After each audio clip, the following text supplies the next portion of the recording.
फिर से ये लास्ट लाइन, इस कंटेंशन वाज दैट, या it's contention was that,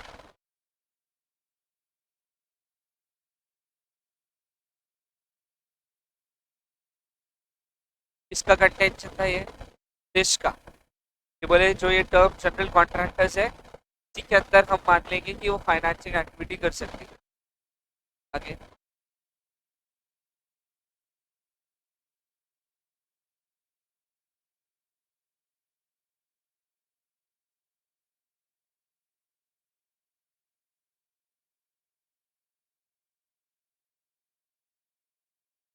Correct. The term general contractors was associated with the term mechanical engineers and not financial activity.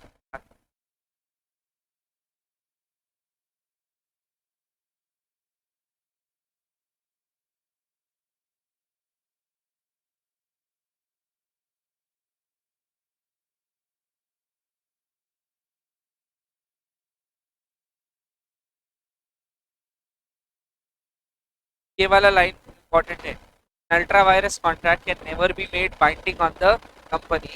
It can become intra-virus by reason of estoppel, acquiescence, lapse of time, delay और ratification. अपन ने इसमें से सबसे ज्यादा stress किसको दिया था? Ratification. कि बाकी सारी चीजें इतनी डिटेल में आपको समझाई नहीं गई है. So point is, an ultra virus contract can never be made binding on the company. Ultra vires contract void होते हैं, आप उसको कंपनी पर बाइंड नहीं कर सकते because it is out of the scope of authority of the company. It can not become intra virus, it can not become, वो intra virus नहीं बना सकते आप आफ्टर मेकिंग ऑफ कॉन्ट्रैक्ट. पहले आपको पूरा कॉन्ट्रैक्ट रिवर्स करना पड़ेगा, इस पोजीशन में लाना पड़ेगा जिस पोजीशन में वो कॉन्ट्रैक्ट करने से पहले थी पार्टीज, और फिर वापस से आपको स्पेशल रेजोल्यूशन पास करके एमओए और ईओए को अमेंड करना है, उसको रैटिफाई करना है, उसके बाद एक नया कॉन्ट्रैक्ट बनाकर उस कॉन्ट्रैक्ट को आप अप्लाई कर सकते हो. That is nothing but, ultra vires में क्या करेंगे तो रैटिफिकेशन इस तरीके से पॉसिबल है, बट उसके लिए भी प्रोविजन समवेयर और दी अदर, कंपनीज एक्ट में बोलो, आर्टिकल ऑफ एसोसिएशन में बोलो और एमओए में, ये तीनों डॉक्यूमेंट्स में से कहीं ना कुछ जिक्र होना जरूरी. देखो, रैटिफिकेशन डायरेक्टली पॉसिबल नहीं है कि मैंने कॉन्ट्रैक्ट कर लिया और कॉन्ट्रैक्ट को होल्ड पर रख के रैटिफाई कर लिया, ऐसा नहीं चलेगा. आपने कॉन्ट्रैक्ट किया, अगर वो कम्प्लीटली अल्ट्रा वायरस है तो पहले आपको उस कॉन्ट्रैक्ट को पूरा रिवर्स बैक करना पड़ेगा, मतलब पूरा वापस लेना पड़ेगा, दोनों भी पार्टीज को डिस्चार्ज करना पड़ेगा. उसके बाद अपन पहले रैटिफाई करेंगे, रैटिफाई करने से पहले भी रेजोल्यूशन पास हो, फिर आप वापस से एक नया कॉन्ट्रैक्ट बनाएंगे. इसके लिए मैंने एक्सप्लेन किया था माइनर वाला चीज, याद रखना उसका. दो रूल्स माइनर के पहले, void ab initio और दूसरा no ratification after attaining majority.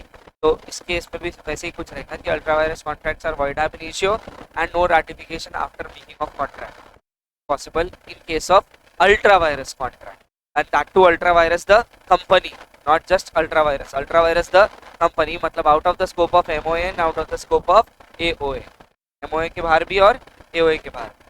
Clear? आगे the whole position.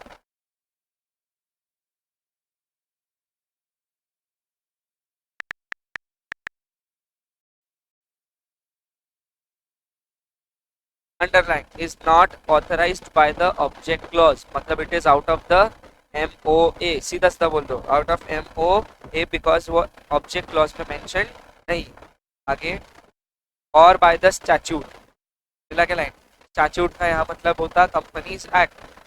It is said to be ultra vires the company and hence null. तुमको याद है अपने पार्टनरशिप पढ़ा था जब पहले, तो एक वर्ड पढ़ा था ऑर्डिनरी कोर्स. ऑर्डिनरी कोर्स मैंने समझाया था आपको कि ऑर्डिनरी कोर्स का मतलब होता कि जैसे आप वर्ड बिजनेस ये वर्ड यूज करते हो, तो कौन सी ऐसी एक्टिविटी है जो सारे ही बिजनेसेस में कॉमन होती है. बाय विल जैसे इम्प्लाइड, तो जैसे lending and borrowing of money, this is very common in case of business activity. Creditors होना और क्रेडिटर्स होना again this is a normal case, मतलब क्रेडिट सेल, कैश सेल, ये बहुत नॉर्मल एक्टिविटी है in the case of business, तो इसको आप ऑर्डिनरी बोलोगे. इसके लिए आपको अलग से मेंशन करने की कुछ जरूरत नहीं, एक्सप्रेस मेंशनिंग की जरूरत नहीं रहती. लेकिन वही अगर आप ये चीज कोई इसी चीज कर रहे हो जो नॉर्मल ऑर्डिनरी कोर्स में नहीं आती, मतलब वो नॉर्मली कॉमन नहीं है बिजनेस में, तो उन चीज़ों के लिए आपको स्पेशल एक्सप्रेस मेंशनिंग करना पड़ता, याद है? जैसे जो स्पेशल चीज़ है उसके लिए स्पेशल नोटिस देनी पड़ती ना, अपन ने ये तो पढ़ा ही है, ये तो सबको समझता। कोई स्पेशल चीज़ करना है तो स्पेशल नोटिस देना पड़ता। तो स्पेशल नोटिस देते वक्त आप दिमाग में क्या सोच रहे हो कि आप ऐसी कोई एक्टिविटी कर रहे हो जो हटके है, नॉर्मल एक्टिविटीज से एकदम हटके, या बोलो रूटीन एक्टिविटीज से हटके, तब अपन उसके लिए स्पेशल नोटिस देते हैं या फिर उसके लिए स्पेशल रेजोल्यूशन। लेकिन जब कोई चीज़ है जो बहुत ऑर्डिनरी है, ऑर्डिनरी मतलब कॉमन है, मतलब हर एक कर रहा है ऐसा, तो उसमें आपने कुछ हटके किया क्या? नहीं। तो जब हटके नहीं किया तो उसको ऑर्डिनरी कोर्स में डाल देंगे, और ऑर्डिनरी कोर्स वाली चीज़ों के लिए आपको स्पेशल नोटिस देने की ज़रूरत नहीं। ऑर्डिनरी मैटर्स को स्पेशल नोटिस देने की ज़रूरत नहीं। जैसे अग्रीमेंट कैसे बनता है, तो ऑफर प्लस एक्सेप्टेंस, ये वेरी ऑब्वियस हो गया। ये वेरी ऑब्वियस बोले तो ऑर्डिनरी है, बताने की ज़रूरत है क्या? नहीं। क्या पक्का। लेकिन काशी कॉन्ट्रैक्ट कहीं ना कहीं एक सर्टेन पॉइंट पे वो स्पेशल बन जाता है, कि वो नॉर्मल कॉन्ट्रैक्ट से हटके है, उसमें ऑफर और एक्सेप्टेंस नहीं होता। तो इन दोनों में से अपन ऑर्डिनरी बोलेंगे पहले वाले को, और नॉट ऑर्डिनरी बोलेंगे सेकंड वाले को। स्पेशल ना बोलते हो, नॉट ऑर्डिनरी वर्ड बोला। ठीक है, आगे।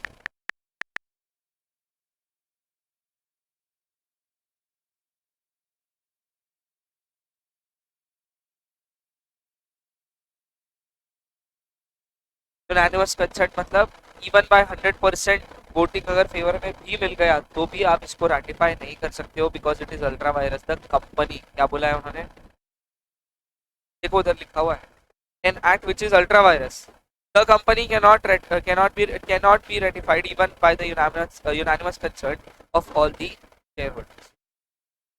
ठीक है, डन। तो पहला पॉइंट हो गया ऑब्जेक्ट लॉस के बाहर है। ठीक है, दूसरा पॉइंट हो गया अल्ट्रा वायरस है company. Act which is ultra vires, third वाला, an act which is ultra vires the board of directors, the board of, but intra vires the company. मतलब देखो, इसको और सिंप्लीफाई अगर करना है ना तो इसका आप कुछ ये कर सकते हो,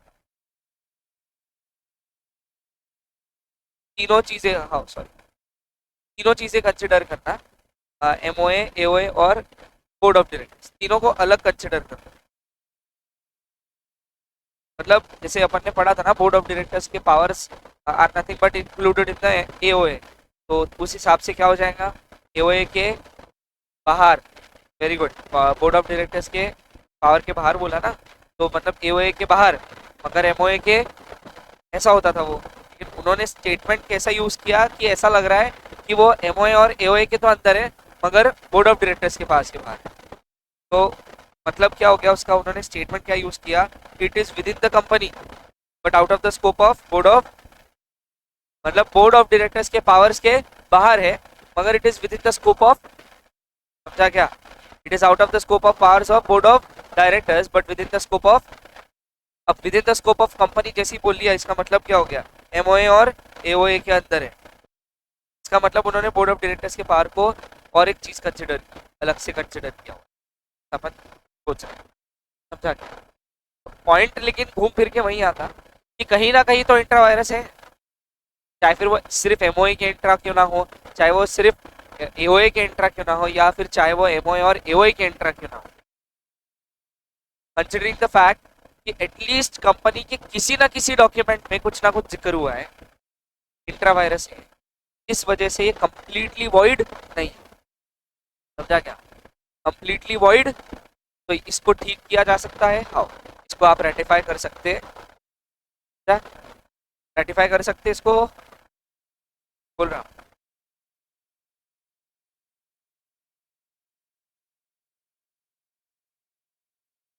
हाँ, मतलब एक सर्टेन पर्टिकुलर लिमिट तक की वो लोन ले सकते हैं।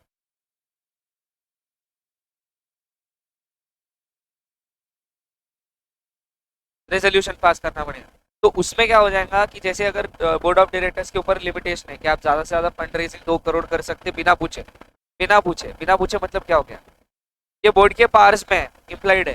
तो यहाँ पर ना कोई रेजोल्यूशन पास हो रहा, ना शेयर होल्डर की मीटिंग हो रही, ना कुछ हो रहा, यहाँ पर डायरेक्टली बोर्ड ऑफ डायरेक्टर बाहर जाएंगे, डिवेंचर बेचेंगे, या फिर लोन उठा लेंगे 2 करोड़ का, बात खत्म हो जाएगी, क्योंकि 2 crore is well within the powers of board of director. 2 crore board of directors के पावर्स में लिखा हुआ है। लेकिन अगर आपको 2 करोड़ को एक्सीड करना है तो सबसे पहले आपको पावर बढ़ानी पड़ेगी ना, समझा क्या? एक एग्जांपल आया मेरे दिमाग में, शायद इजी हो जाए ध्यान।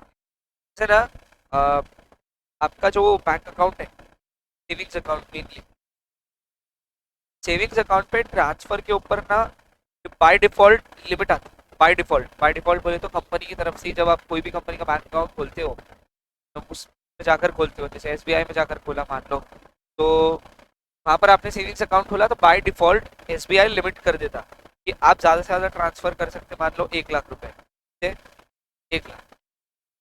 मगर एसबीआई ने एक और प्रोविजन डाला हुआ है कि बोले इस लिमिट को आप एक्सीड कर सकते हो, लेकिन लिमिट एक्सीड करने से पहले आपको नेट बैंकिंग लॉगिन करना पड़ेगा। लॉगिन करने के बाद में वहाँ पर जो ट्रांसफर का कॉलम है उसकी लिमिट को एनहांस करना पड़ेगा, मतलब लिमिट को बढ़ाना पड़ेगा पहले, और फिर आप उससे ज़्यादा ट्रांसफर कर सकते हैं, 1 लाख से ज़्यादा। तो इन शॉर्ट आपको पहले क्या करना है, पहले लिमिट बढ़ानी पड़ेगी ना। तो वैसे ही बोर्ड ऑफ डायरेक्टर्स जब लोन लेना चाहते हैं 2 करोड़ से ज़्यादा, पहले उनको एओए के हिसाब से लिमिट्स को बढ़ाना पड़ेगा। अब लिमिट जैसी बढ़ जाएंगी तो बोर्ड ऑफ डायरेक्टर्स के पावर्स बढ़ गए तो वो एक्सरसाइज कर सकते हैं, कोई प्रॉब्लम नहीं है। मतलब बोर्ड ऑफ डायरेक्टर्स ज़्यादा लोन भी उठा सकते हैं। तो इसमें रेटिफाई क्या होता, तो ये है पुराना एओए। इसके अंदर मान लो अपन पढ़ रहे बोर्ड ऑफ डायरेक्टर्स के पावर्स, और उसमें भी स्पेसिफिकली बोरोइंग पास, बोर्ड ऑफ डायरेक्टर्स के बोरोइंग पास, ये एक पेज है मान लो एओए का आर्टिकल ऑफ एसोसिएशन, और उसमें लिखा हुआ है up to rupees 2 crore, 2 crore लिखा हुआ है उसमें। अब आपको 2 करोड़ से ज्यादा लोन लेना है तो बोर्ड ऑफ डायरेक्टर्स बोल रहे हैं मेरे को पावर ज्यादा चाहिए, तो पहले क्या करेंगे, इस वाले आर्टिकल को करना पड़ेगा अमेंड, या फिर बोलो रैटिफाई।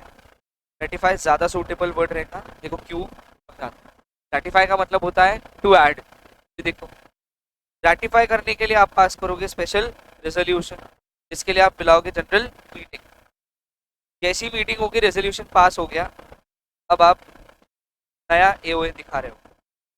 इसके अंदर आप क्या करोगे, सेम पेज पर, मतलब बोर्ड ऑफ डायरेक्टर के पावर वाले पेज पर आपने लिमिट कर दी अप टू 5 करोड़। कितनी, तो आपने कितने की लिमिट ऐड की, 3 करोड़ की और लिमिट ऐड कर दी, लेकिन परमिशन से किया ये पक्का। अब एओए अल्टर हो गया, मतलब एओए हो गया रैटिफाई, क्या किया आपने। और अब बोर्ड ऑफ डायरेक्टर्स क्या करेंगे, वो अपने पावर बढ़ाकर काम कर सकते हैं, मतलब वो लोन ले सकते हैं अप टू ₹5 करोड़, जबकि पुराने वाले एओए के तहत वो सिर्फ 2 करोड़ का लोन ले पा रहे थे। समझ आया क्या? ठीक है।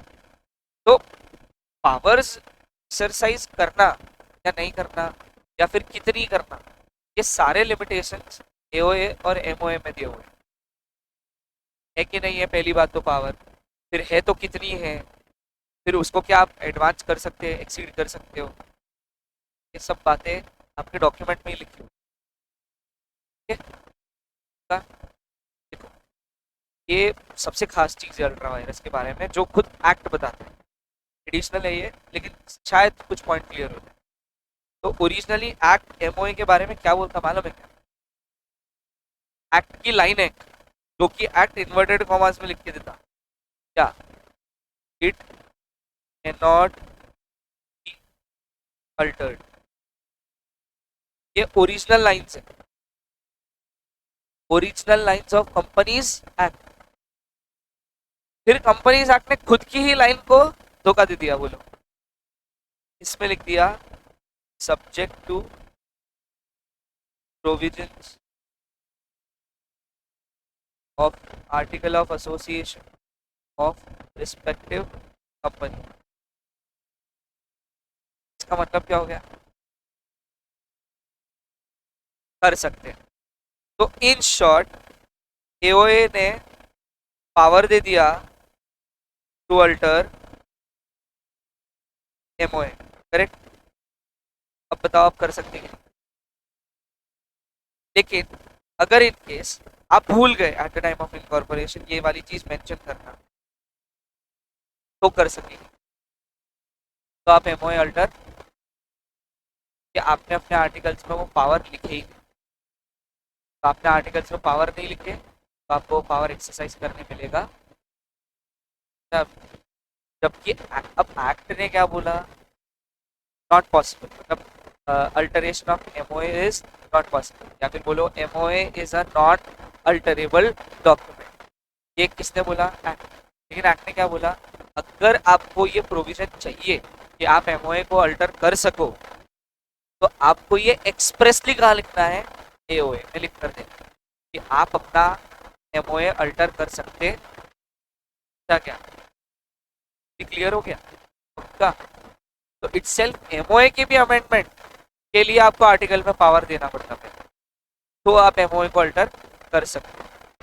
अगर आर्टिकल में नहीं है और आपने किया तो अल्ट्रा हो जाए, अगर आर्टिकल में है और आपने किया तो इंट्रा है।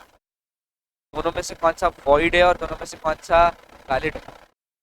फर्स्ट वाला केस वॉइड हो जाएगा और सेकंड वाला केस वैलिड हो जाएगा।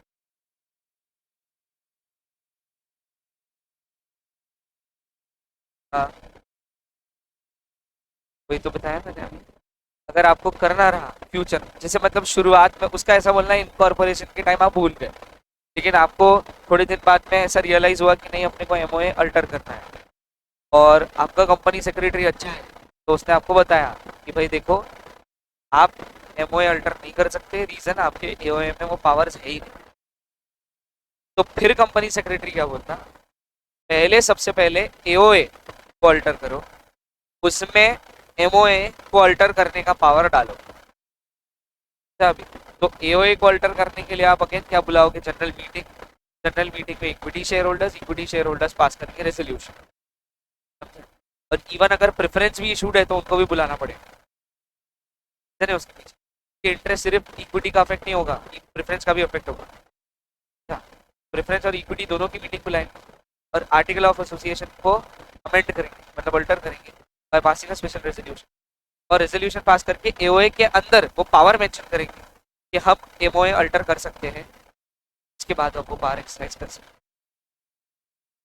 आपने अभी भी रेटिफाई किया है इसको एओए कि आपने पावर ऐड की, और अगर मैंने बोला कि रेक्टिफाई किया होता तो आप एक पावर को पहले हटाते फिर उसके अंदर एक पावर ऐड करते।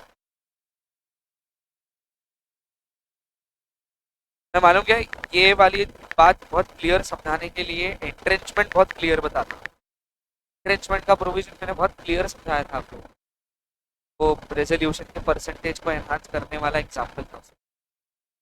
एंट्रेंचमेंट अपन ने 11वीं में पढ़ लिया था। इसके पीछे वजह ये थी कि उनको ये समझे कि ये पावर एनहांसमेंट मतलब रेटिफिकेशन। क्योंकि जब मैं पढ़ाई कर रहा था ना तो मेरे को सीएस एग्जीक्यूटिव तक किसी ने नहीं बताया था कि रेटिफिकेशन एक्चुअली क्या रहता है, रेक्टिफिकेशन तो समझता ही नहीं था ये वर्ड्स क्या रहते थे। जबकि ये दोनों वर्ड्स बहुत बार यूज होते थे पूरे लॉ में, रेटिफाई रेक्टिफाई। हम दोनों में कंफ्यूज रहते थे यार, एक ही मतलब होगा ना, नहीं दोनों के मतलब ही अलग है।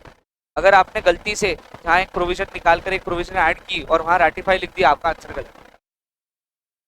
हाँ क्या लिखना पड़ता, प्रॉब्लम हो जाता। तो हम क्या करते थे, हमको नहीं समझता था, वर्ड अल्टर को बहुत यूज करते थे। अल्टर इस वर्ड को कोई तोड़ नहीं कि अल्टरेशन में सब कुछ आ गया, every change is included in alteration. तो कभी मान लो अगर ऐसा हुआ कि कभी पेपर में याद ना आए तो आप भी अल्टर ये वर्ड यूज कर सकते, अल्टरेशन ये वर्ड यूज कर, बहुत कॉमन है। ठीक है, क्लियर है पक्का? कोई प्रॉब्लम सवाल आगे?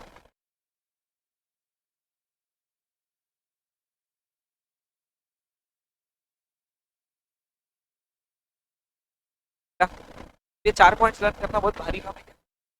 ये एक्चुअली वही 4 पॉइंट्स है जो अपन ने पढ़े भी है और वो थ्योरी में भी आ गए, लेकिन सिर्फ इतना है कि उन्होंने बहुत क्लियर लाइन में बता दिया। जैसे पहले वाले लाइन क्या बता दिया, ऑब्जेक्ट क्लॉज के बाहर है, बराबर है, और स्टैट्यूट के भी बाहर है, इसका मतलब वो अल्ट्रा वायरस द कंपनी है तो वो रेटिफाइबल नहीं है। नल एंड वॉइड बोल दिया। ये वर्ड्स यूज करना बहुत इंपॉर्टेंट है, मैं उस दिन भूल गया था बताते वक्त। मैंने वॉइड वॉइड किया था, लेकिन एक्चुअली लिखना पड़ता null and void. Null and void जैसे लिख देते ना, इसका कोई स्कोप ही नहीं बचा अब इफेक्ट का। मतलब पिन पॉइंट इफेक्ट भी नहीं होता है उसका, समझा? कि नल एंड वॉइड लिखते हैं, और एक लिख सकते हैं आप सिर्फ वॉइड भी होता है, सिर्फ वॉइड में भी पॉसिबल है थोड़ी सी कि यहाँ पर पिन पॉइंट आप कुछ तो भी कर सकते हैं, लेकिन नल एंड वॉइड लिखने के बाद कुछ पॉसिबल ही नहीं। नल बोले तो जीरो, ठीक। और दूसरे वाले पॉइंट में क्या लिखा हुआ है, इवन बाय यूनानिमस कंसेंट आप एक अल्ट्रा वायरस एक्ट को रेटिफाई नहीं कर सकते। तीसरे नंबर पे क्या लिखा हुआ था कि अगर इंट्रा वायरस द, लेकिन ultra vires the board of directors है तो इसको रेटिफाई कर सकते हैं। और लास्ट पॉइंट में लिखा हुआ है ऐसी चीज को रेटिफाई करने के लिए आर्टिकल्स अमेंड करने पड़ते हैं, आर्टिकल्स में चेंजेस करने पड़ते हैं, और आर्टिकल्स को चेंज करने के लिए आपको पास करना पड़ता है स्पेशल रेजोल्यूशन।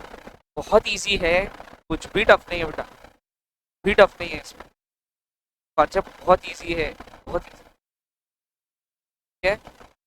पंच भी बता दिया मैंने, अब आपको क्या क्या कवर अप करना है ये भी बता दिया। बस बोला था कि शुरुआती पैराग्राफ्स में से आपको कुछ बातें ही है अंडरलाइन की थी हमने, पिछले वाले लेक्चर में बताया भी था, और प्लस ये 4 पॉइंट्स। अगर आपको पूछा गया क्या पूरा क्वेश्चन डायरेक्ट क्वेश्चन है अल्ट्रा वायरस बताओ क्या है, तब आपको इतना सारा लिखना है। ये करीबन आपका 1 से 1.5 पेज भरेगा आपके पेपर में, इतना मैंने बताया। और इन केस अगर आपको सिर्फ ये पूछा गया है कि स्टडी पूछी है और आपको अल्ट्रा वायरस का कॉन्सेप्ट लगाकर केस स्टडी को सॉल्व करना है, तो आपको पूरा पूरा आंसर लिखने की जरूरत, ठीक है? प्रॉब्लम है कोई? अब इस ध्यान से एक और बात सुनना, मैंने कल थोड़ा सा बता लिया और डिटेलिंग ये कि जो अपना कंपनीज एक्ट है सिलेक्टिव कॉन्सेप्ट्स है जो पेपर में फ्रिक्वेंटली पूछे जाते हैं, तो अपन एफएक्यूज बोल सकते हैं, फ्रिक्वेंटली आस्क्ड क्वेश्चन है, उतने ही कॉन्सेप्ट आपको मेनली पढ़ने होते हैं। अब उसमें भी कंपनीज एक्ट ना टोटली कंसिस्ट करता है आपके पेपर का 13 to 15 मार्क्स, मतलब 13 से 15 मार्क के लिए आता है आपका एक्ट। पढ़ने को परवड़ता, रीजन सिंपल है, इसमें सिलेक्टिव अप्रोच है, ऐसा नहीं है कि कुछ भी पूछ लेंगे, अप्रोच बहुत सिलेक्टिव है। टाइप्स ऑफ कंपनीज हो गया हमने पढ़ा, उसमें कॉन्सेप्ट बता दिए 2-3, वो कॉन्सेप्ट में से एक कॉन्सेप्ट आता है, उसमें भी मोस्ट कॉमन कॉन्सेप्ट है indoor management, most commonly asked question, most ऐसा। तो मार्क्स आपका कंटेन कर रहा है ये कंपनीज एक्ट 13 से 15 मार्क्स, इसमें क्वेश्चन आते 3 से 5, 5 भी बहुत ज्यादा हो गया एक्चुअली, 5 नहीं चाहते, 3 to 5 इसके लिए बोला कि एक आधी बार ऐसा होता कि कंपनीज का वेटेज ज्यादा हो जाता, बहुत कम बार ऐसा हुआ है, बहुत पहले होता था ये, लेकिन हुआ तो है, तो इसके लिए मैं बोल रहा हूँ 3 से 5 क्वेश्चन आते हैं, 3 to 5। अभी 3 क्वेश्चन में क्या सिलेक्टिव अप्रोच है कि 3 में से 2 क्वेश्चन बेस्ड है types of companies, 2 question based है टाइप्स ऑफ कंपनीज पे, जैसे आएगा आपको प्राइवेट कंपनी एनपीओ ऐसा कुछ पूछ ले, या फिर आपको पूछ लेंगे बताओ स्मॉल कंपनी और ओबीसी, समझा? तो 2 क्वेश्चन ये आते हैं, काय पे आते हैं, टाइप्स ऑफ कंपनी, और एक क्वेश्चन उन्होंने काय के लिए बचाया, कॉन्सेप्ट के लिए, डॉक्टर पूछ लेंगे आप अल्ट्रा वायरस बता दो, तब इंडोर मैनेजमेंट के बारे में बता दो, कंस्ट्रक्टिव नोटिस को टेंशन नहीं लेना चाहता, रेयर है वो question. Indoor management most, ultra vires थोड़ा उससे कम, और उससे थोड़ा सा कम लिफ्टिंग ऑफ कॉर्पोरेट। वो भी लिफ्टिंग की खास बात ये है कि जो लिफ्टिंग के 5 केस स्टडीज है, 5 पॉइंट्स, उन्हीं में से पूछते वो, कोई एडिशनल नहीं पूछ रहा बाहर का, 5 जो पॉइंट्स है उसी में से पूछ रहा, ठीक है? वो लिफ्टिंग ऑफ कॉर्पोरेट व्हील के 5 अलग अलग case studies, Daimler company limited versus वो वाला रबर टायर लिमिटेड वाला, फिर इसके बाद में एक और केस स्टडी था वर्कमैन कॉम्पेंसेशन या वर्कमैन एसोसिएशन ऑफ, वो गुजरात की कंपनी थी वो, फिर डिक्चा मानिक जी पेटी सेकंड नंबर का था ये, टू विवेट टैक्स वाला, फिर चौथा और 5वां था, हाँ, तो ये फिर से रिवाइज करा दूंगा मैं, बट ये 5 पॉइंट में से कॉमनली पूछा गया है अगर लिफ्टिंग पूछा है, मतलब it is all with in the book, सिर्फ इतना है कि आप इतना अच्छे से पढ़ के जाते हो, कॉन्सेप्ट मैं बता रहा हूँ टिक करने के हिसाब से, अब पेपर के तो आपके ऊपर निर्भर करता है। पॉइंट है पेपर में लैंग्वेज प्रॉब्लम जा रहा जाना चाहिए, बस आप ग्रोनअप्स हो तो आपको लैंग्वेज ये बैरियर नहीं हो, स्पेलिंग मिस्टेक्स आपसे उम्मीद नहीं है, नहीं होती, ये लेवल पे नहीं होती, स्पेलिंग मिस्टेक की उम्मीद नहीं। सीरीज आंसर अच्छा लिखते हो लेकिन पॉइंट में लिखते हो, पैराग्राफ बनाकर मत लिखो, एक ही पैराग्राफ में सब कुछ घुसेड़ देते हो, ये सबसे बड़ी गलती है, यहाँ पर ही मार्क्स चले जाएंगे। टू, तो जैसे जब ओवरलैपिंग कॉन्सेप्ट आते हैं, all agreements are not contract but all contracts are agreement, ये जब ऐसे कॉन्सेप्ट आते हैं और आपने इसको अगर एक ही पैराग्राफ में लिख दिया तो लाइन्स में कंफ्यूजन होता पढ़ते पढ़ते, ऐसा लगता है ये अभी तो ऊपर लिखा था, फिर वापस से नीचे क्यों लिखा। क्लैरिटी देना आपका काम, कमेंट्स दिए है आपके पेपर में बट फिर भी क्लैरिटी रखो, हर पॉइंट के बीच में एक लाइन छोड़ो, हर पॉइंट को एक नया बुलेट दो, इससे आपका पेपर क्लियर दिखेगा। देखो राइटिंग इम्प्रूव करना तो आपके हाथ में, इसको मैं कुछ नहीं करता, मैं पेपर का प्रेजेंटेशन लेकिन इम्प्रूव करवा सकता हूँ। वो कैसे होता, डेफिनेशन लिख दी, सेक्शन लिख दिया, डेफिनेशन के बाद एक लाइन छोड़ दो, इसके बाद में अपना प्रोविजन लिखो बुलेट डाल, फिर अगर ऐसा है कि दो प्रोविजन तो दोनों प्रोविजन को एक एक लाइन छोड़ के बुलेट डाल के लिख दो, फिर एक फाइनल आंसर लिखना नहीं, फिर ये प्रेजेंटेशन इंप्रूव हो, उसको क्लियर दिखना चाहिए। अच्छा सेक्शन लिखा क्या, हाँ लिखा 25 नो कंसंट्रेशन नो कॉन्ट्रैक्ट मिल गया।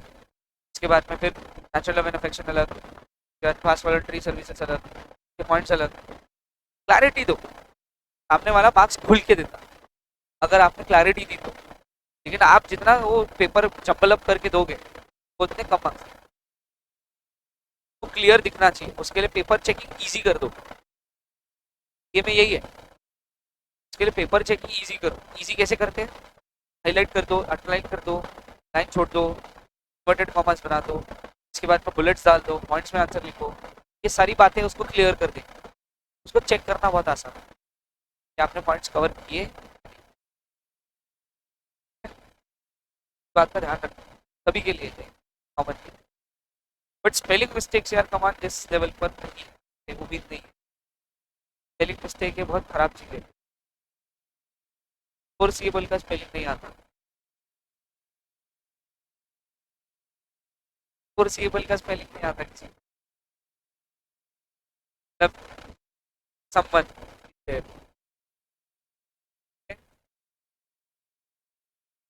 तो ये बात ध्यान रखना। कंपनीज एक्ट का वेटेज 13 मार्क्स टू 15 मार्क्स है मार्क्स के पेपर में, इसके बाद 3 to 5 क्वेश्चन आते हैं, 5 नहीं चाहते हैं, 4 आते हैं, 4 पकड़ लो, 5 बहुत ही एक्सट्रीमली अगर उन्होंने वेटेज दे दिया कंपनी को तो आता है, ठीक है। और बाकी मैंने आपको लिस्ट ऑफ कॉन्सेप्ट्स बताए हैं, वो कुछ 10 से 13 निकलते हैं, 10 to 13 लिस्ट निकलती है वो, मतलब टाइप्स ऑफ कंपनीज भी आ गए उसमें सेपरेटली सारे, और प्लस कॉन्सेप्ट भी आ गए सारे, तो 10 to 13 क्वेश्चंस की लिस्ट निकलती है वो, जो आपको लर्न भी कर लेना है, बस इतना करना है आपको कंपनीज के, ठीक है। बढ़िया अब आगे, अब वो पढ़ ले हाउ एवर द डिसएडवांटेजेस, सिर्फ रीड ही करना है वो, क्योंकि वो मेंशन करने की जरूरत नहीं पड़ती, पढ़ ले।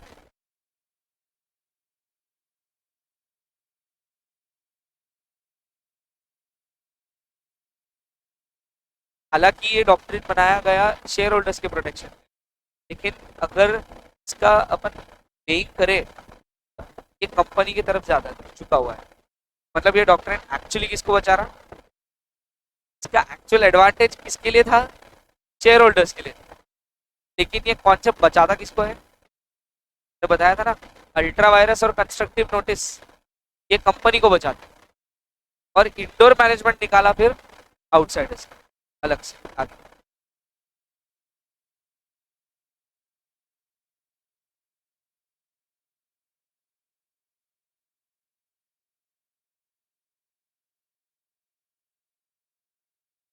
ओके,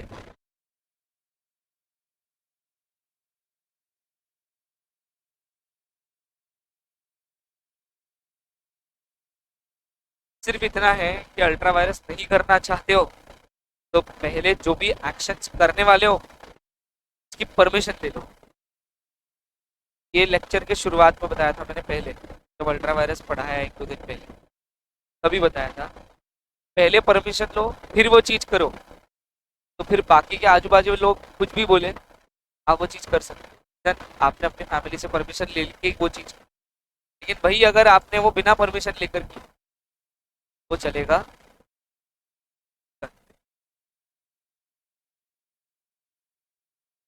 सबसे पहले कंस्ट्रक्टिव नोटिस पढ़ लो। डॉक्ट्रिन ऑफ इंडोर मैनेजमेंट लीड हेड है, उसी के अंदर सबसे पहला कॉन्सेप्ट है कंस्ट्रक्टिव नोटिस। बड़ा इजी कॉन्सेप्ट है ये, और इसका सेक्शन है 399। मिलेगा आपको उसी पे, वही पैराग्राफ मिल जाएगा आसानी से। देखो कंसेप्ट कितना है ये सुन लो, सिर्फ मैं एक्सप्लेन नहीं कर रहा हूँ, सिर्फ ऊपरा ऊपरी बता रहा हूँ क्या है ये कंस्ट्रक्टिव नोटिस।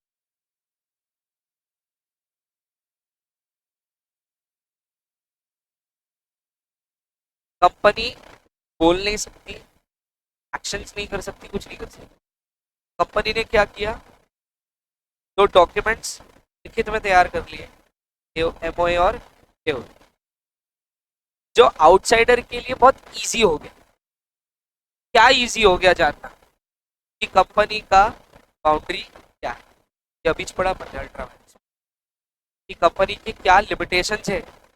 ये एमओए और एओए पढ़ के आप बता सकते हो, हाँ बता सकते हो। आया, तो ये कंपनी बोल तो नहीं सकती, लेकिन ये कंपनी ने राइटिंग में दे दिया, समझा? रिटन डॉक्यूमेंट्स, एक्सप्रेस डॉक्यूमेंट्स कौन था, एमओए और एमओए बोले तो मेमोरेंडम ऑफ एसोसिएशन और आर्टिकल ऑफ। अब ये जो डॉक्यूमेंट है, इसको एक पब्लिक कंपनी के नजरिए से अगर देखे तो ये पब्लिक डॉक्यूमेंट्स है। अब जब ये बोलते हैं ना किसी भी डॉक्यूमेंट को पब्लिक डॉक्यूमेंट, इसका मतलब ये नहीं रहता कि वो पब्लिक है, इसका मतलब ऐसा निकालते वो कि वो इजीली अवेलेबल है। इजीली अवेलेबल है मतलब आप जाओगे, आपको हो सकता शायद पैसे भी ना देना पड़े कभी कभी, क्योंकि अगर खुद की वेबसाइट पर अपलोडेड है तो फ्री ऑफ कॉस्ट भी आप किसी भी कंपनी का एमओए और एओए डाउनलोड कर सकते हैं। तो हो सकता है आपको कहीं पैसे भी ना देना पड़े और आपको उस कंपनी का एमओए और एओए मिल जाए। तो जैसे ही बोलते हैं ना कि ये पब्लिक डॉक्यूमेंट है, इसका मतलब ये रहता that the document is very easily available for any person, for any person, किसी भी पर्सन के लिए ये डॉक्यूमेंट बड़े इजी तरीके से अवेलेबल होता, बहुत ज़्यादा मेहनत नहीं है। अब काम क्या है, तो जो भी आउटसाइडर कंपनी से डील करने आता है, उस आउटसाइडर का काम क्या है, ये दोनों डॉक्यूमेंट्स को पढ़ना, दोनों डॉक्यूमेंट्स को रीड करना, और कंपनी के पास जाने से पहले ही ये समझ लेना कि कंपनी ये कर पाएगी या नहीं कर पाएगी। जाने से पहले समझ जाएगा अगर, तो बहुत सारी चीज़ों से बच जाएगा। लेकिन अगर बिना पढ़े चला गया और कंपनी से कॉन्ट्रैक्ट कर लिया और वो बाद में जाकर निकला कि अल्ट्रा वायरस है, तो बड़ा दुख होने वाला है। पैसा कंपनी को अगर आपने दे दिया एक बार, तो पैसा वापस आने का चांस हो जाता थोड़ा सा कम। दो चीज़ें पड़ी थी अपन, अगर कंपनी के बैंक अकाउंट्स में वो पैसे पड़े तो आप इंजेक्शन का ऑर्डर लगवा सकते हो, और दूसरा अगर कंपनी ने वो पैसा लॉफुल डेट्स पे ऑफ करने के लिए यूज़ किया है तो आप, कंपनी आपको एज अ क्रेडिटर ट्रीट करेगी, लेकिन वो पैसों को टाइम लगता है आने, याद।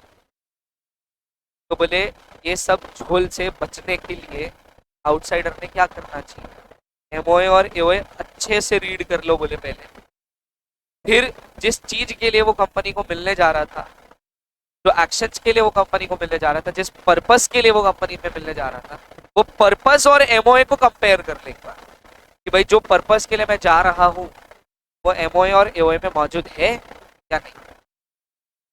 अगर है तो बिल्कुल जा कंपनी में, अगर नहीं मिल रहा कहीं पर भी एमओए और एओए में तो मत जा, क्योंकि अगर तू गया और कॉन्ट्रैक्ट किया तो वो एक्शन सीधा हो जाएगा अल्ट्रा वायरस, और तू कंपनी पर किसी प्रकार का कोई क्लेम नहीं कर पाएगा। समझ आया? तो व्हाट डज कंस्ट्रक्टिव नोटिस से, पहली चीज कंस्ट्रक्टिव नोटिस ये बचाती कंपनी को आउटसाइडर से। इससे एक लाइन आपको लिखना है, इट सेव्स और protects the company from the outside. और इसका सेक्शन आता है सेक्शन 39, समझा?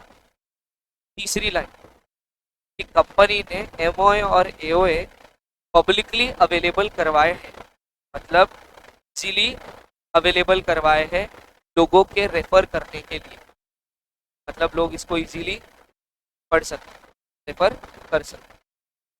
क्या? तो क्यों करवाए? तो जब भी कोई आउटसाइडर कंपनी से डील करने आएगा तो ऐसा मान लिया जाएगा कि उसने वो एमओए और एओए पढ़ा होगा और उसको कंपनी के बारे में, कंपनी के लिमिटेशंस के बारे में सब कुछ पता हो। बस नहीं है कंस्ट्रक्टिव। अरे वो ऐसा डीम्ड करने से कि भाई आउटसाइडर को पता होगा, ऐसा बोल देने से कंपनी रिलीफ में आ जाती है। क्यों रिलीफ में आ जाती है? क्योंकि कंपनी सीधा सीधा आपको ये बोल रही है, मतलब घुमा फिरा के बोला वो कंस्ट्रक्टिव नोटिस में, सीधा सीधा कंपनी आपको ये बोल रही है, देख भाई तूने डॉक्यूमेंट पढ़ना चाहिए था फिर डील करना चाहिए, तूने डॉक्यूमेंट रीड नहीं किया और डील किया और वो अल्ट्रा वायरस निकला, इसके लिए तेरी खुद की जिम्मेदारी है, हमारी। सीधा सीधा कंपनी हाथ उठा लेती उस बात से, भाई उस चीज के लिए हम रिस्पॉन्सिबल। तो एक छोटा सा सवाल कि अगर वो आउटसाइडर ने एमओए और एओए पढ़ा है और वो पढ़कर कंपनी से डील करने आया और जो डील उसने की वो वेल विद इन एमओए है, तो बोलो कि कंपनी अवॉइड कर सकती है इसको या नहीं? इस कॉन्ट्रैक्ट को company avoid on the grounds of ultra vires and constructive, समझा क्या? कंपनी को ये परफॉर्म करना पड़ेगा। हाँ, वो कॉन्ट्रैक्ट कंपनी पर बाइंडिंग है। हाँ, क्योंकि वो well within M O A, memorandum of association के तहत। क्लियर है क्या? यहाँ तक के किसी प्रकार का कोई सवाल?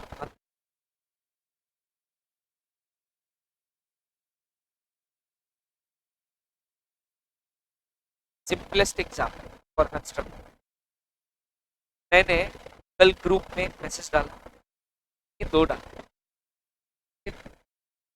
अब बहुत सारे लोग पढ़कर आए तो उनको समझ गया होगा कि कल सर ने पेपर चेक किए और पेपर चेक करके काफी सारी चीजें सर को लगी,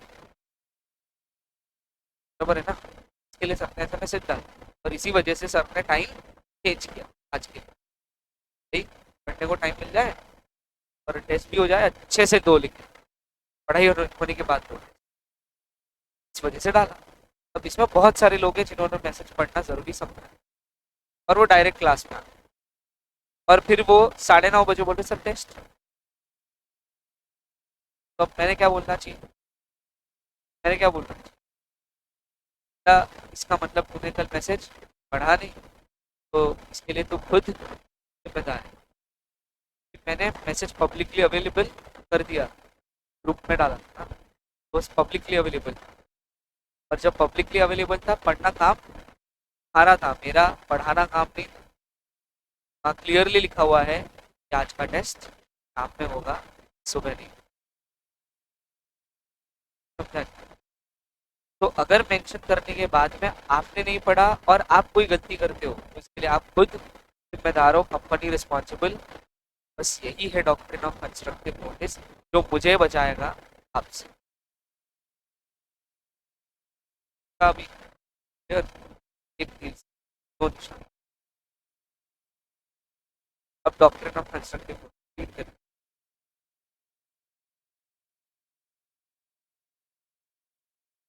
Section 399 of the Companies Act 2013 provides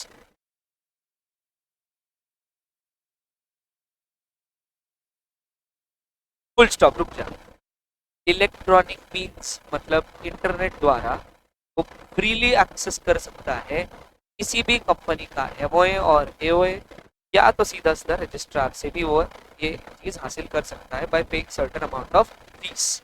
soft copy लेने पर कोई फीस नहीं लगती है, हार्ड कॉपी लेने पर 10 रुपए प्रति कॉपी का, प्रति पेपर का चार्ज होता है, पर पेज 10 रुपीज का कॉस्ट होता है। ठीक है, तो हार्ड कॉपी लिए तो चार्ज लगेगा, सॉफ्ट कॉपी लिए तो कोई चार्ज नहीं।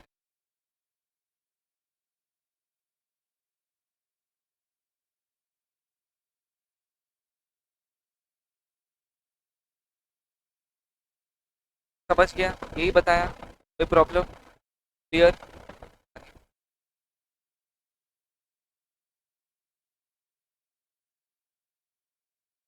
When registered with registrar of companies become public, जैसे ही आप कोई चीज इंस्टाग्राम पर अपलोड कर देते हैं वो हो जाती public।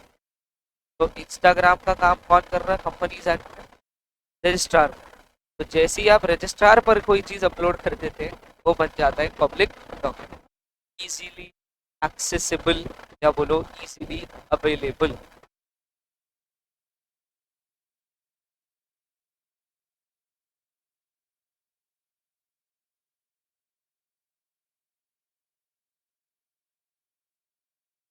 मतलब सेक्शन 399 में आउटसाइडर्स को एक अधिकार दिया, right to inspect MOA and AOA plus certificate of incorporation, that too very easily. उसके लिए कोई टफ प्रोसेस नहीं है। आगे अंडरलाइन, पूरा लाइन अंडरलाइन करना है। It is therefore the duty of every person dealing with the company to inspect the documents and make sure that his contract is in conformity with their provision. वो जो मैंने बताया ना यहाँ, ये देखो यहाँ पे आउटसाइडर का काम है पहले उन एमओए और एओए को रीड करना, और जैसे ही वो एमओए और एओए को रीड कर लेता वो अपने पर्पस को उस एमओए और एओए से कंपेयर या फिर मैच करके देखेगा कि भाई मैं जिस पर्पस के लिए जा रहा हूँ वो एमओए और एओए में है या नहीं।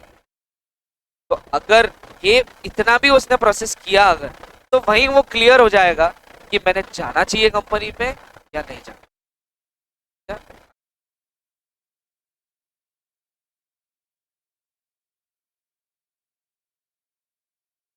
फुल स्टॉप, रुक जा। अब कंपनी ने तो अपना काम पूरा कर दिया, ग्रुप में मैसेज ड्रॉप कर दिया, पढ़ा नहीं पढ़ा ये भी कंपनी चेक नहीं करेगी। पढ़ना इसकी जिम्मेदारी थी क्योंकि कंपनी ने अधिकार दिया हुआ है कि आप रीड कर सकते हैं। तो पॉइंट सिंपल, कंपनी ने सेक्शन 399 के तहत शेयर होल्डर्स आउटसाइडर्स को एक अधिकार दिया है कि आपके लिए हमने सारे डॉक्यूमेंट्स पब्लिकली अवेलेबल कराए हैं, काम आपका है पढ़ना, हमारा काम नहीं आपको बताना। तो जब भी डील करने आओ डॉक्यूमेंट पढ़ कर आओ, और अगर नहीं भी पढ़े होंगे तो हमको मत बताओ क्योंकि हम ऐसा मान के चलेंगे कि आप पढ़कर आए होंगे। समझ गया? दिस कंस्ट्रक्टिव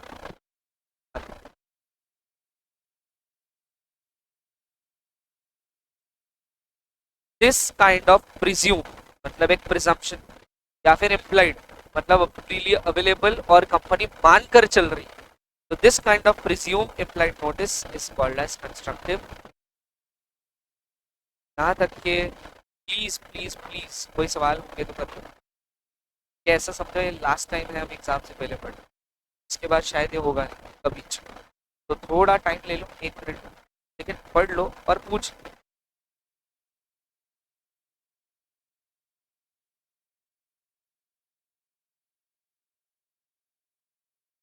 लर्न करना है 399 ले तो लाइन यही हो जाता। दूसरा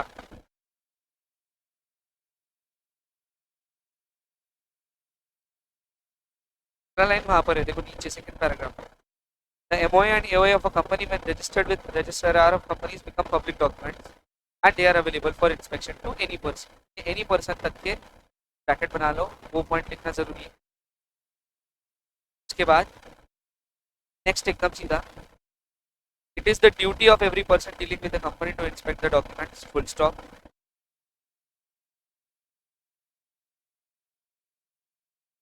फिर उसके बाद whether a person reads them or not, it will be presumed that he knows the contents of the document, full stop. समझा क्या? फिर से रिपीट करो। पहला है सेक्शन 399, उसके बाद में फर्स्ट पैराग्राफ में कुछ नहीं अंडरलाइन किया, था सेकंड पैराग्राफ का पहला लाइन अंडरलाइन किया। MOA and AOA of the company registered with the company's registrar of companies becomes public document and they are available for inspection to every person, to any person। बस ये line लिख दिया, full stop. उसके बाद का line skip किया, फिर directly आ गए अपन। It is the duty of every person dealing with the company to inspect the documents, full stop. मिला।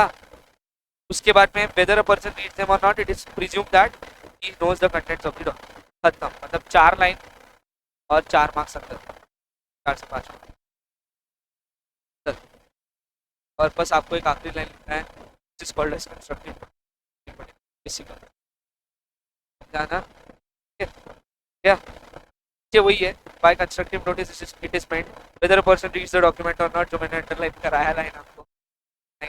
He is not only presumed to have read the documents but also understood them in true perspective। ये लिखने की बिल्कुल भी जरूरत नहीं है। Every person dealing with the company not only has a constructive notice and articles but also of all other related documents such as special resolution etc.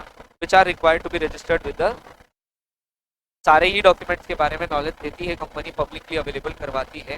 पूरा SP पढ़ लिया, एसपी के अंदर हर जगह पर ये लिखा हुआ है कि डॉक्यूमेंट्स को रजिस्ट्रार के पास सबमिट करना पड़ता, विच मीन्स कि अगर आपने एक पब्लिक कंपनी के कोई भी नेचर का डॉक्यूमेंट, कोई भी, चाहे फिर वो ROM हो, मिनट्स हो, चाहे फिर वो स्पेशल रेजोल्यूशन की कॉपी हो, चाहे ऑर्डिनरी रेजोल्यूशन की कॉपी हो, बोर्ड रेजोल्यूशन की कॉपी हो, कुछ भी कॉपीज हो, रिटर्न्स हो, रिटर्न्स RETURNS पढ़ा था अपने, रिटर्न्स डिबेंचर होल्डर्स में रिटर्न्स पढ़ा था, इक्विटी शेयर होल्डर्स में रिटर्न्स पढ़ा था।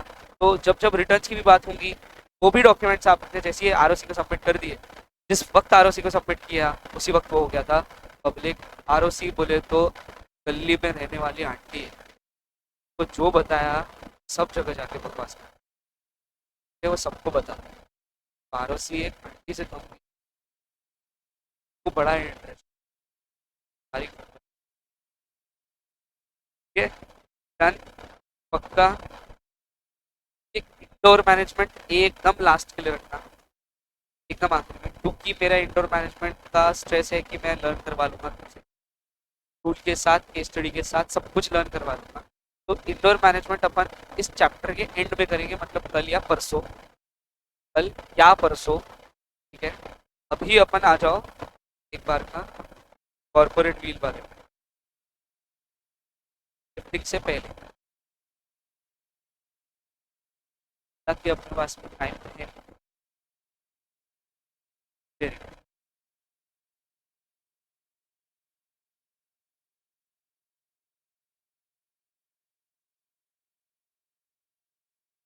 के बाद है ना corporate wheel theory, page number 5.5।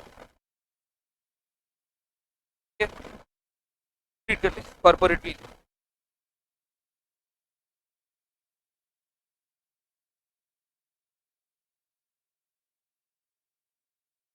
मतलब separate legal entity where ownership is different from management, also the company is different from its individuals। मतलब जो भी होंगे, बोर्ड ऑफ डायरेक्टर रहे, कुछ भी रहे, सब से हो गई कंपनी अलग।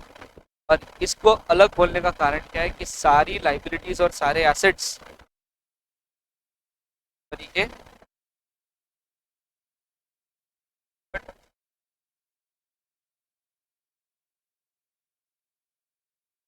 अंडरलाइन द वर्ड शील्डेड, ये यूज होगा। अगर इसके बारे में पेपर में आया कुछ तो ये वर्ड यूज होगा, पेपर में ही होगा, सिर्फ आपका ध्यान रहना जरूरी है। पेपर में ही कुछ वर्ड्स की स्पेलिंग भी मिल जाती है, आज फोकस करना। चल आगे।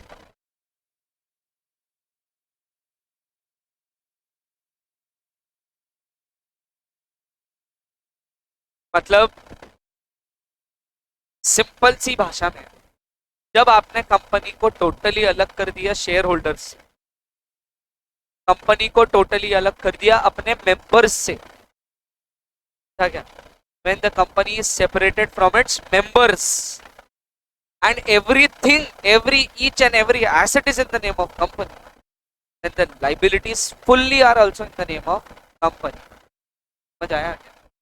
तो मेंबर्स की कोई रिस्पॉन्सिबिलिटी नहीं आती। एक्सेप्शंस, अगर किसी मेंबर ने गारंटी ली है, he is liable up to that amount, और अगर किसी ने अनलिमिटेड लाइबिलिटी ली है तो फिर तो बात छोड़िए, तो फिर तो वो पूरा ही पूरा लाइबल है। और अगर शेयर्स का कॉन्सेप्ट है और फिर भी कोई पार्शियल अमाउंट पेबल है तो उतनी अमाउंट के लिए लाइबल है, उससे ज़्यादा नहीं। तो है ना, वो इसको ऐसा नहीं बोलते कि लाइबिलिटी है ही नहीं, वो इसको ऐसा बोलते लाइबिलिटी लिमिटेड है। मतलब वो ऐसा कहीं नहीं बोलेंगे कि मेंबर की लाइबिलिटी है ही नहीं करके, वो क्या बोलेंगे, मेंबर की लाइबिलिटी लिमिटेड है, limited up to whatsoever amount depending upon what type of membership it is, limited by shares, limited by guarantee, unlimited liability वाली मेंबरशिप है। इस पर निर्भर करेगा कि उस मेंबर का लाइबिलिटी कितने तक लिमिटेड है। ये स्टेटमेंट का प्रयोग मत करना कि मेंबर का लाइबिलिटी होता ही नहीं, लिखना ही नहीं, अब पढ़ लिया।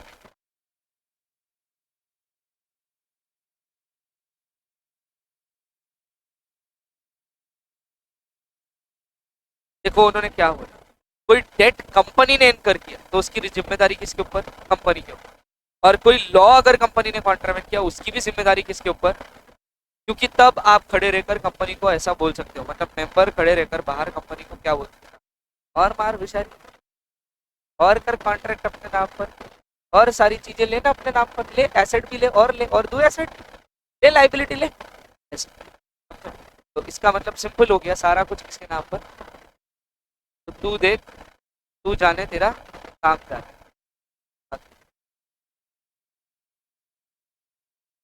Underline, they enjoy corporate insulation, मतलब they enjoy the concept of corporate.